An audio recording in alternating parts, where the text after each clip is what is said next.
대놀 수요 세미나 어린이의 치아 외상 처치에 대하여 강의할 최성철입니다.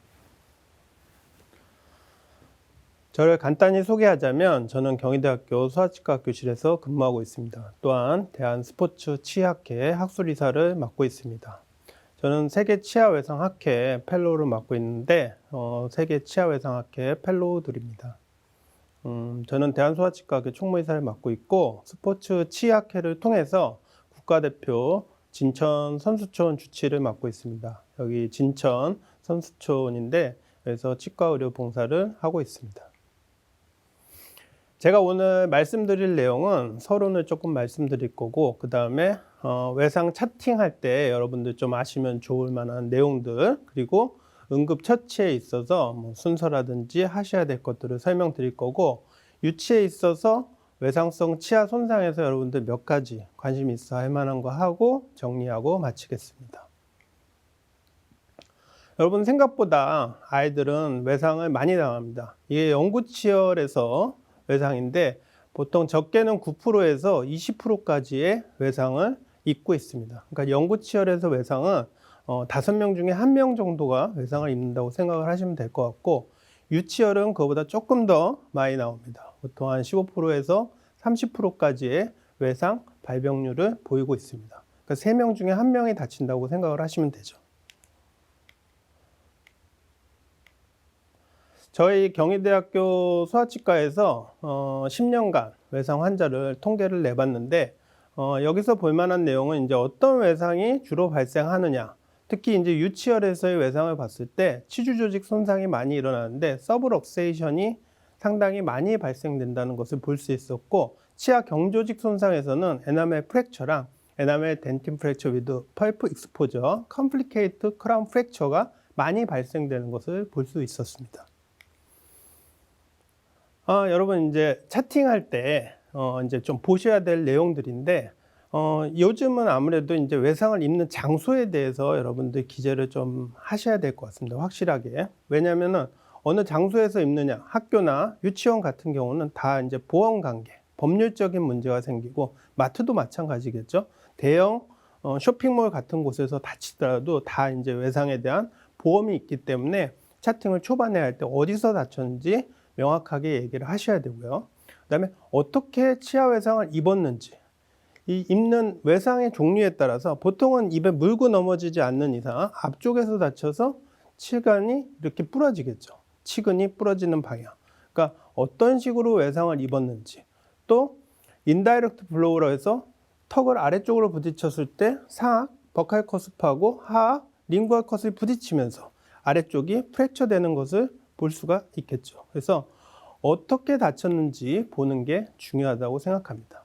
또 외상을 입은 시간, 특히 어벌전 같은 경우 보통 그 구의 시간이 얼마나 걸렸는지 그거를 명확히 적어 놓으셔야지 그 다음에 치료 예우나 아니면은 의뢰를 하였을 때 의뢰를 받는 분들이 그것을 예우를 측정하는데 유용하게 쓸 수 있다고 생각합니다. 다음으로는 외상은 의도적으로 치아를 다치는 게 아니라 대부분 넘어진다든지 떨어진다든지 그런 일들이 발생되기 때문에 환자가 어지러워한다든지 구토를 한다든지 이런 경우는 당연히 의학적인 컨설트를 내셔야 된다고 생각합니다. 또 치아가 보통 이제 교합을 시켰을 때 교합이 정상적으로 이루어지느냐, 럭세이션 인저리에선 교합 간섭이 생기기 때문에 치아를 물었을 때 씹히는데 정확하게 씹히느냐 안 씹히느냐 이걸 봐서 그 럭세이션에 대해서 교합 간섭이 된다면 치아를 재위치시키고 즉각적인 치료를 해줘야 되기 때문에 이 교합을 명확히 보셔야 되고, 또 정확하게 교합이 안 된다면 당연히 그 치아의 손상뿐만 아니라 본 프랙처도 의심해야 되기 때문에 교합을 명확하게 보는 것이 필요하다고 생각합니다. 또한 냉온 자극을 통해서 치수 손상에 대한 유무를 파악하셔야 됩니다. 이거는 2020년도 덴탈 트라우마톨로지에 나온 에덴바이잘 덴탈 트라우마 인덱스입니다. 여러분, 차팅하실 때 뭐뭐뭐를 봐야 된다, 이거를 이제 인덱스로 하나로 모아둔 겁니다. 그래서 치아 번호를 쓰고 그 다음에 치관의 프랙처, 그러니까 에나멜 프랙처냐 없다부터 해서 1번부터 해서 에나멜 프랙처나 에나멜 덴틴 프랙처, 펄프 익스포저, 그다음에 덴틴 시멘툼 프랙처, 파이프 익스포저까지 해서 5단계로 첫 번째 쓰게 되고요. 그 다음에 루트 프랙처가 있냐 없냐뿐만 아니라 루트 프랙처의 위치, 에이펙스냐, 미들이냐, 코로나리냐 이런 루트 프랙처의 그런 형태를 적게 되어 있습니다. 세 번째는 치주 조직 손상에 대한 기록을 합니다. 치주 손상이 없는 경우, 또 콘쿠전이 있거나 서브럭세이션, 익스트루전, 레터럴 럭세이션, 인트루전, 어벌전 이 해당하는 그 손상의 이니셜을 써주게 됩니다. 네 번째는 루트 포메이션에 대한 머추러티를 써주게 되는데 임머처냐, 머처냐 또는 리섭션이 있으면 리섭션에 대한 기록을 하게 됩니다. 다음은 알베올라 프랙처가 있느냐 없느냐를 파지티브, 네거티브로 적게 됩니다. 예를 들자면 여기서 11번 치아와 21번 치아의 외상을 볼 수 있습니다. 11번 치아 같은 경우는 에나멜 덴틴 프랙처를 보이고 루트 디벨롭먼트는 임머추어한 상태입니다. 루트 프랙처는 없는 상태이고 알베올라 본 프랙처도 없습니다. 물론 인트루전을 봤고요. 그래서 에덴바이자 인덱스에 따르면 11번 치아의 크라운 손상은 그레이드 2고요. 에나멜 덴틴 프랙처, 루트 프랙처는 제로가 되겠죠. 인트루전이 되고 임머처한 루트 디벨롭먼트와 알베올라 본의 프랙처는 네거티브한 것을 기록하였습니다. 그래서 이렇게 기록하여서 다른 병원에 의뢰하게 되면 환자를 처음 보는 분들은 크라운 프랙처와 페리오돈탈 티슈, 인저리를 같이 보지만 실제로 의뢰받은 그 의사들이나 아니면 다시 차트를 리뷰할 때는 그때의 상황을 까먹을 수 있으니까 이렇게 같이 복합적으로 써주는 게 훨씬 좋다고 생각합니다. 다음은 이제 응급처치에 대해서 설명을 해드리겠습니다. 아무래도 이제 어린 아이들 같은 경우는 성인에 비해서 이게 컨트롤하기가 어렵죠. 왜냐하면 외상이라는 그런 특수한 상황에 업셋이 되어 있기 때문에 좀 과흥분된 상태라서 아무래도 아이들의 그 흥분을 좀 가라앉히고 그 다음에 페인 컨트롤을 해주는 게 중요합니다. 성인도 마찬가지지만 아이들이 하루 종일 다치면서부터 계속 아픈 상황에서 페인 컨트롤 해주고 분위기를 조금 가라앉혀주면은 아이들이 편하게 진료를 받을 수 있습니다. 또한 가능하다면 진정제를 투여하게 되는데 저희 같이 이제 대학병원 같은 경우는 아니면 소아치과 같은 경우는 미다졸람 같은 경우 IM을 좀 투여하게 되면은 아이들이 좀 편안하게 진료를 받을 수 있고 그 상황에서 묶어서 하더라도 그 순간을 좀 잊어버릴 수 있어서 덴탈 포비아가 생기지 않게 해줄 수 있습니다. 또 유치열에서의 중요한 거는 계승연구치의 손상을 막는 게 중요합니다. 계승연구치가 유치가 보통 인트루전이 된다거나 어벌전이 됐을 때 다시 심게 되면은 연구치에 손상을 줄 수가 있겠죠. 그래서 그런 것을 다시 심으면 안 되고 인트루전이 됐을 경우 그거를 빼기 위해서 무리한 손상을 주면 다시 연구치에 손상을 줄 수 있기 때문에 인트루전 됐을 때 발치하는 것은 일단 보류하시는 게 맞습니다. 그리고 소아치과적인 입장에서 가급적이면 유치를 좀 보존해주는 방향으로 치료를 해주셔야 된다고 생각합니다. 또 정확한 임상 방사선 진단을 위해서 엑스레이 사진을 좀 찍어야 되는데 보통 CBCT 사진을 찍어서 유치의 손상이 연구치에 어떤 영향을 줬는지 또 영향을 주는 것을 정확히 진단하시는 게 중요하다고 생각합니다. 진단할 때는 기본적으로 연조직 손상을 먼저 보시고 블리딩 컨트롤을 하고 어느 정도 조절한 다음에 그 다음에 경조직 손상으로 관심을 포커스를 맞춰 가시는 게 그 정상적인 순서라고 생각합니다.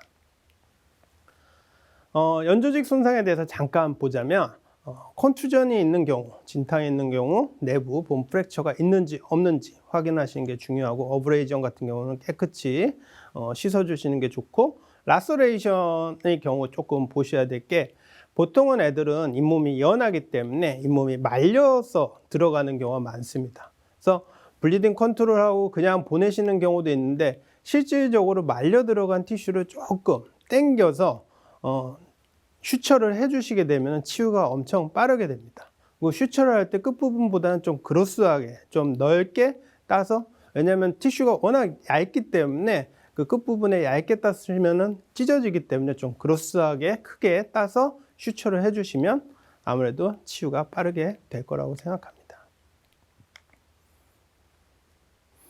항생제 사용에 대해서 몇 가지에 대해서 항상 이제 항생제는 디베이트가 있죠. 뭐 쓰는 게 맞다, 안 쓰는 게 맞다. 그러나 럭세이션 인저리와 어벌전 같은 경우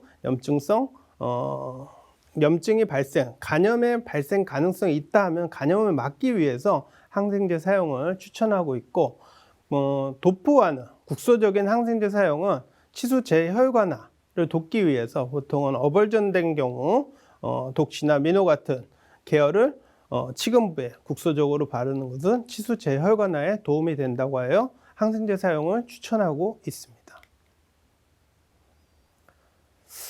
응급 상황에서 프라이어리티가 있는데, 일반적으로 이제 바로 해줘야 될 경우, 아까 봤던 소프티슈 인저리 같이 블리딩 컨트롤이 필요한 경우, 또 치수 노출이 되어서 치수를 보호해 줘야 되는 경우, 그 다음에 루트 프랙처나 다른 익스트루전, 레터럴 럭세이션에 의해서 교합 간섭이 되는 경우는 즉각적인 치료가 필요합니다. 이거에 비해서 조금 약간의 액션과 다음으로 좀 관찰이 필요한 치료는 다음과 같습니다. 인트루전이나 어벌전 같은 경우는 그걸 진단을 명확히 해주셔야 됩니다. 인트루전이 됐다, 어벌전이 됐다. 왜냐하면 어벌전이 됐다고 생각하는데 인트루전이 돼 있는 경우도 있습니다. 기타 라테랄 럭세이션 같은 경우는 당장 그거를 치료하기보다는 팔로우업을 해주는 이렇게 미디움 단계의 치료, 아까 봤던 응급치료가 필요한 것이 있고, 지금처럼은 진단하고 엑스레이 찍고 다음 팔로업으로 넘기면 되는 외상이 있습니다. 아무래도 유치는 아까도 말씀드렸듯이 영구치와 유치와의 관계가 있기 때문에 인트루전이나 어벌전 같은 경우 영구치 손상 가능성에 대해서 생각을 하셔야 됩니다. 유치가 인트루전 되는 시기에 따라서 보통은 저연령 1살에서 3살 사이에 인트루전이 발생된다면 치관부 손상이 약이 되겠죠. 그 다음에 5세 이상이 되면 치근부 손상이 주로 발생이 됩니다. 그래서 인트루전이나 어벌전 같은 경우는 영구치 손상이 많이 발생될 수 있다는 것을 보시면 됩니다. 여러분, 그 유치의 손상에서 몇 가지 보실 것 중에 인트루전을 먼저 보시겠습니다. 인트루전을 이렇게 보시면 치근이 들어가면서 치관부 영구치와 손상이 접촉이 있어서 영구치 칩에 손상이 있어서 예전에 발치를 많이 권했습니다. 그러나 요번 가이드라인, 요 앞전에도 얘기를 했지만 가이드라인이 바뀌면서 말하는 게, 이게 그 인트루전이 됐을 때 내비두면 그냥 자발적인 맹출이 될 가능성이 있고, 두 번째, 치아를 그 즉시 발치할 때 또 다른 영구칩에 손상이 줄 수 있다는 이유, 또 이거를 바로 발치했을 때 영구칩에 기존에 줬던 손상이 추가적인 손상을 주지 않기 때문에, 이걸로 인해서 뭐 더 손상이 되는 게 아니기 때문에 즉각적인 발치보다는 팔로업을 권유하고 있습니다. 인트루전은 이렇게 좀 있으면 좀 지켜보시는 게 좋을 것 같고요. 다음은 치근 파절입니다. 인트루전을 한번 보겠습니다. 인트루전은 이 그림과 같이, 동영상과 같이 치아가 들어가면서 앞쪽에 본과 접촉이 되고 뒤에 영구치 칩에 다이렉트하게 손상을 줄 수 있습니다. 그래서 과거에는 인트루전은 발치를 많이 권유했습니다. 그러나 이번 가이드라인을 봤을 때 즉각적인 발치보다는 조금 더 기다리는 것을 권유합니다. 자발적인 맹출이 될 수 있고, 두 번째는 발치를 하면서 영구칩에 손상을 줄 수 있기 때문에 즉각적인 발치보다는 아무래도 좀 팔로업을 해라. 세 번째는 즉각적인 발치가 벌써 기존에 준 영구칩에 대한 손상을 뭐 줄인다거나 이런 근거가 없기 때문에 팔로업을 하시는 것을 권유하고 있습니다. 다음은 루트 프랙처에 대해서 말씀드리겠습니다. 과거에는 유치에 치근 파절이 있는 경우에 발치를 권유했습니다. 그리고 이거를 재위치 시킨다든지 스플린트 건다는 내용은 없었습니다. 그러나 치아를 발치했을 때 후속적인 치료가 쭉 들어가야 되기 때문에 과거보다는 지금과 같이 동요도가 없다면 팔로우업을 하고, 영구치와 마찬가지죠. 치근 파절 같은 경우는 간염의 위험성이 없고 예후가 어느 정도 좋기 때문에 팔로우업을 하고, 만약에 동요도가 있고 교합 간섭을 일으킨다 했을 때 그 위치에 따라서 다르겠죠. 치관부, 코로나 프랙처 같은 경우는 발치를 하는 게 맞을 것 같고요. 미들이나 에피칼 서드 같은 경우는 아무래도 재위치시키고 스플린트, 4주간의 스플린트를 권장하고 있습니다. 저희가 이 20년도 가이드라인이고 제가 12년도에 그 인트라알베올라 루트 프랙처에 대해서 케이스 시리즈를 좀 정리를 해봤습니다. 그때 아무래도 저희 나라 같은 경우는 치아를 빼기보단 보존하는 것을 보호자분들이 선호했고, 저도 치근 파절이 있을 때 재위치시키고 스플린트를 걸어서 예후를 보는데 예후가 너무 좋더라고요. 그래서 이렇게 케이스를 쭉 봤는데 평균 연령이 44개월 정도 되고 보통 3, 4세 되는 아이들을 가지고 보통은 미들하고 서비칼 서드도 있는데 이런 경우에 평균 24개월 정도의 기간을 팔로우업 했는데 예후가 다 좋은 거 시리즈를 모았으니까, 근데 이제 치근 파절된 부분은 보통 10개월 이내로 다 녹아서 없어지는 것을 봤습니다. 그래서 스플린트를 해서 유지하면 어느 정도 쓸 수 있다는 것을 케이스 시리즈로 발표를 했고요. 여기서 제일 어린 나이 15개월 아이의 케이스를 잠깐 보겠습니다. 아무래도 어린아이들한테 재위치시키고 스플린트 하는 것은 상당히 어렵습니다. 개인병원에서 스플린트를 해왔는데 엑스레이에서 딱 보다시피 이렇게 스플린트 한 부위가 빠진 걸 볼 수가 있죠. 그리고 루트 프랙처 부위가 벌어지는 걸 볼 수가 있고요. 저희는 이거를 이제 크라운 루트 레이시오로 봤을 때 미들 서드의 프랙처로 진단을 내렸고, 재위치시켜가지고 팔로우업을 했을 때 스플린트를 다시 해서 팔로우업을 했을 때 26개월까지 큰 문제 없이, 단지 이제 충치가 좀 발생되는 것을 볼 수가 있었죠. 이렇게 예후가 생각보다 좋게 나온 거죠. 그 동요도도 없고 치주 조직도 깨끗한 걸 볼 수 있었습니다. 그래서 루트 프랙처가 됐을 때 발치보다는 재위치시키고 고정하는 것도 생각보다 예후가 좋다는 것을 알고 계시면 좋겠습니다. 그래서 아까도 말씀드렸듯이 케이스 시리즈에서 그 루트가 녹는 거, 왜냐하면 프랙처된 부위가 평균 10개월 정도에 다 녹아서 없어지더라.